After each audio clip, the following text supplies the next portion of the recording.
the idea was brought to me at first by Elton John, who is someone that I adore and who's been a great friend. And I love him deeply. And so he asked if I would be interested, and I said, sure, man, you know, send this script. And so he did, and I read it. And I didn't expect the script to, you know, like make me laugh out loud, you know.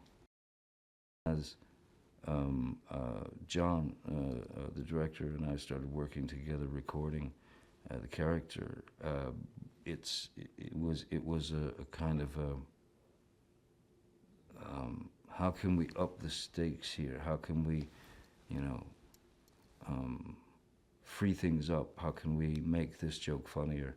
And that relationship, I will always be so thankful of Elton for asking me to do it and introducing me to him, to the director, to John, because he's very, very, very, very, very creative and funny, brilliant man.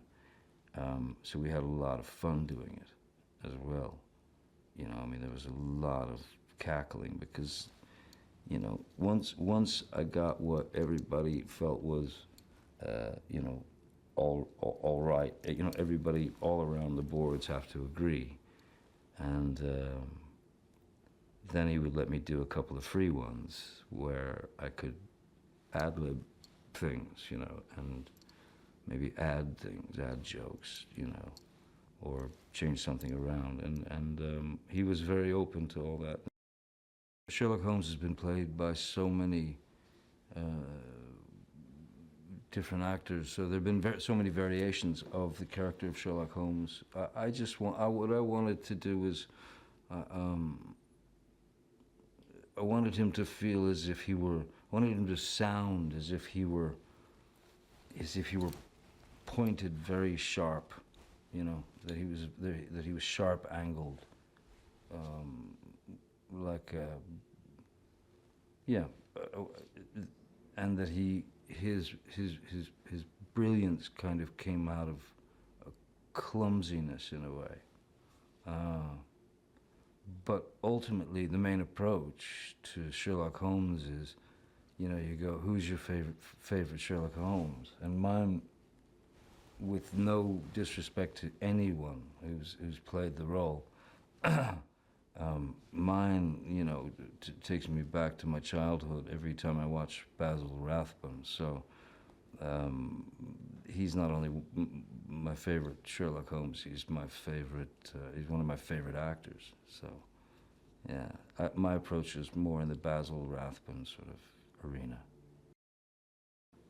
Moriarty does, yet again, and rightfully so, rear his ugly head and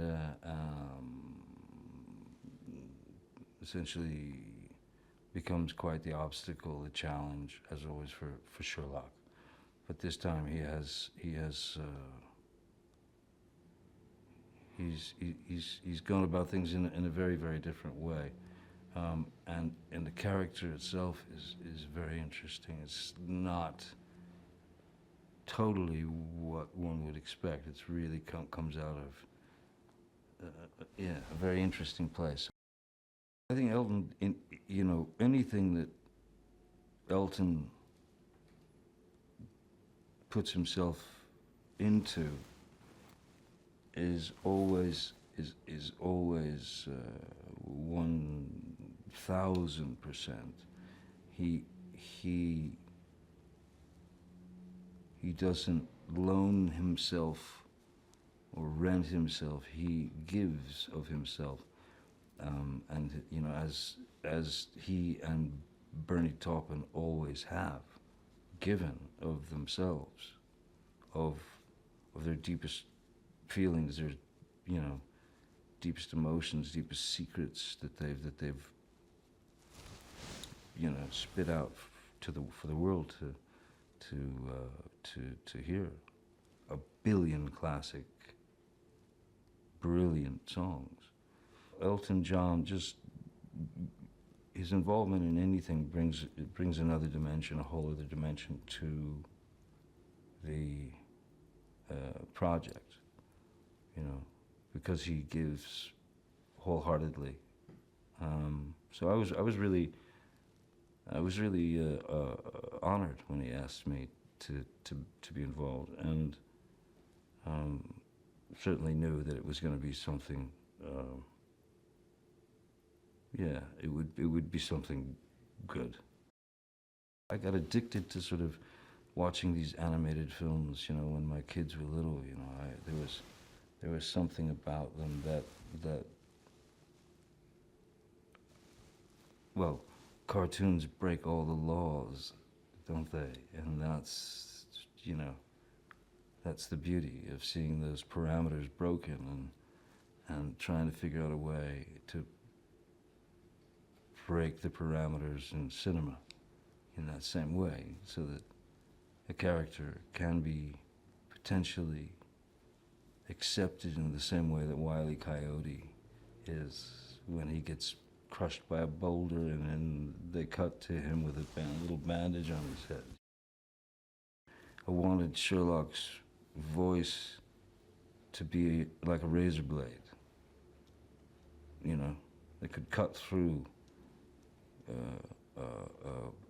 anything annoying, that could cut through, that he found annoying, anything, you know, that someone's in the middle of some soliloquy and he would stop them, you know, on a dime because he has something to say. And it's like this, I sort of pictured this sound of, yeah, this a razor blade voice, you know.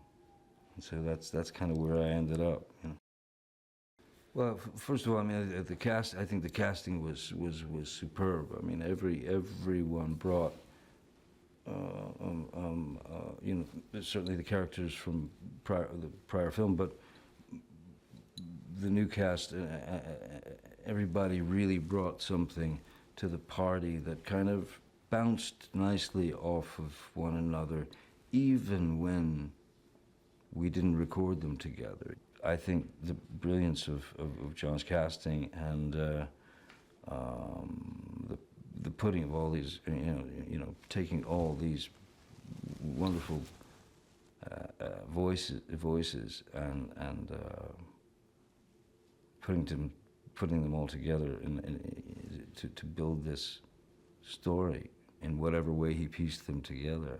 I think it was a brilliant cast, you know, amazing cast. What audiences have to look forward to with this movie is, I mean, gnomes. Expect gnomes and look forward to them. They're very good. Matter of fact, I'd go as far as saying they're the finest gnomes I've ever gnomed. No. They're the finest gnomes I've ever gnomed. Gnome. They're the finest gnomes I have ever met or known.